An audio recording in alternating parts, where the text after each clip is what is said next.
politique que juridique. Parce que Yacine Fall, en fait, il veut mettre quelque chose entre les mains des militants. Elle veut mettre quelque chose entre les mains des militants.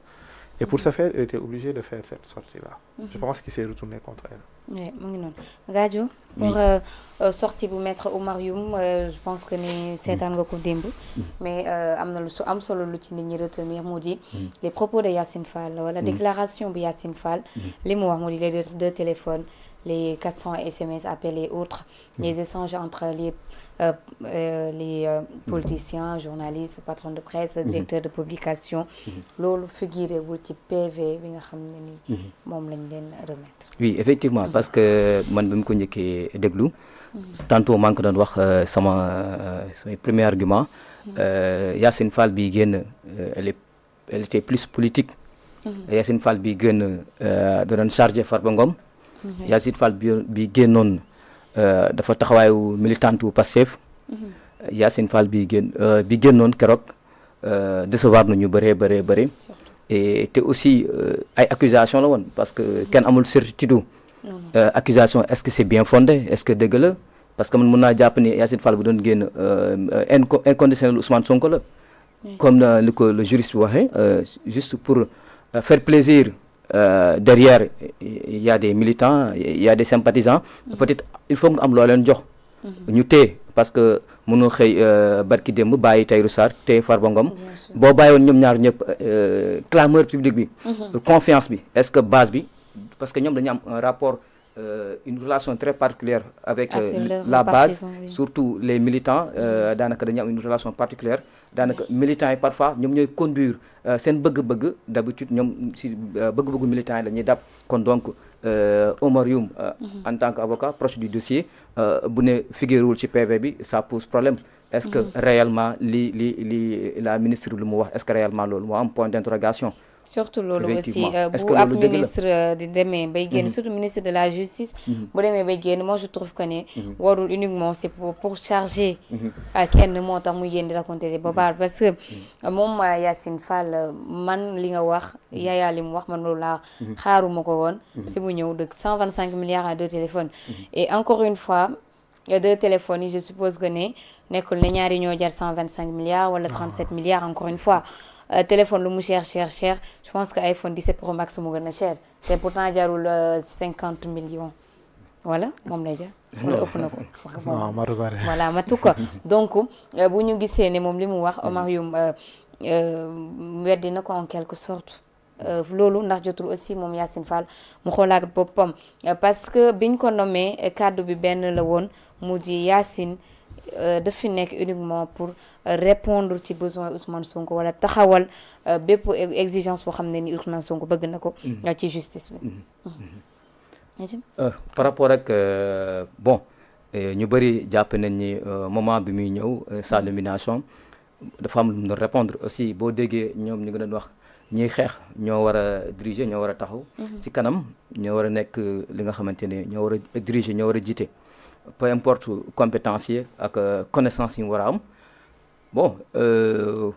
mën nañ ko jàppee noonu mën nañ ko déggee noonu parce que Ousmane Sonko ci biir Pastef dafa am ay inconditionnel ñi nga xamante ne duñ ko nëbb même le ministre de l'intérieur Bamba Cissé il a assumé que moom daa bëgg Ousmane Sonko rawatina Yacine Fall kon donc buñ gisee l'affaire aussi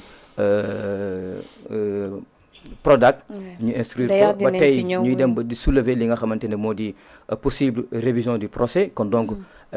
ak situation bi nga xamante ne l'ancien ministre de la justice Ousmane Diagne nekkoon na ak ñoom bu demoon assemblée sax député yi dañ ko doon acharné wu ci moom ne ko dafa yéex ba moom il ripostait da leen doon wax ni man du ngeen xaar ci man may patampe ay dossiers wala di jàpp nit koo xamante ne deful dara et donc c'est des signes c'est des faits yoo xamante ne moom la ñu gis donc on peut dire Yacine Fall bon entre guillemets elle est là pour le plaisir de Ousmane Sonko pour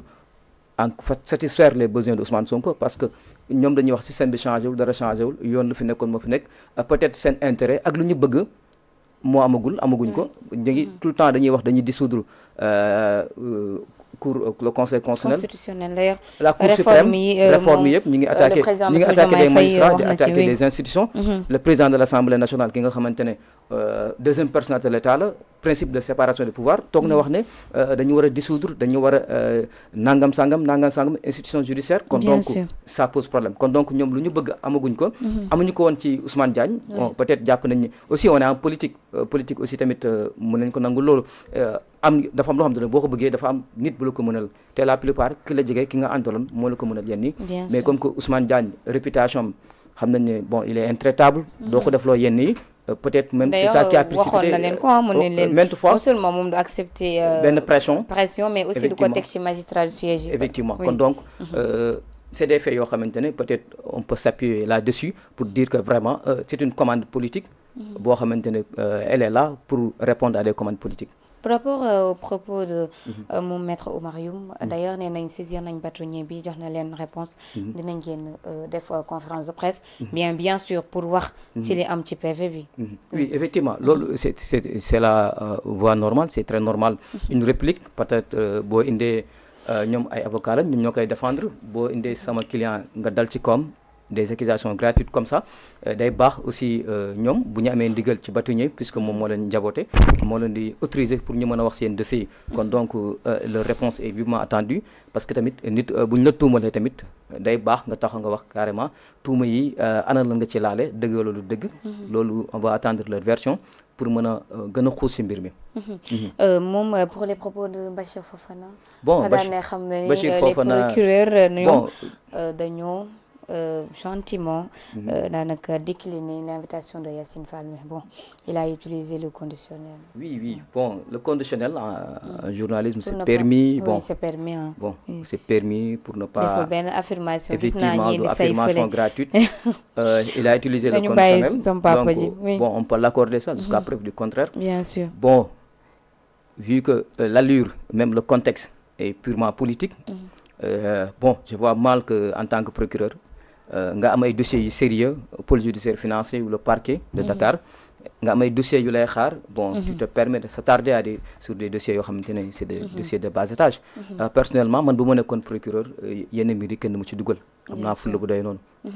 di nga xool bu baax ci lan laay wax ngay defee ay Yaya ndax jotul justice bi parce que chaque jour dañuy naan y a pas d'alternative à la justice mais ndax jotul ñu def ay réformes ci justice bi mais bien sûr je pense que Sénégal foofu la toll sax et ce qui est dommage pour chaque fois qu'il accède au pouvoir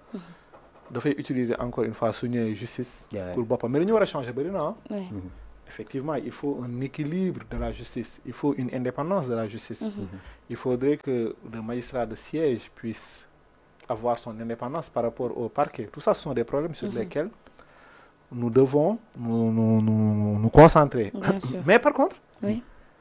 là où le gouvernement fait une grande erreur mooy ce problème certes c'est un problème il y a les recommandations il faut juste les faire passer par l'Assemblée et les bon introduire dans notre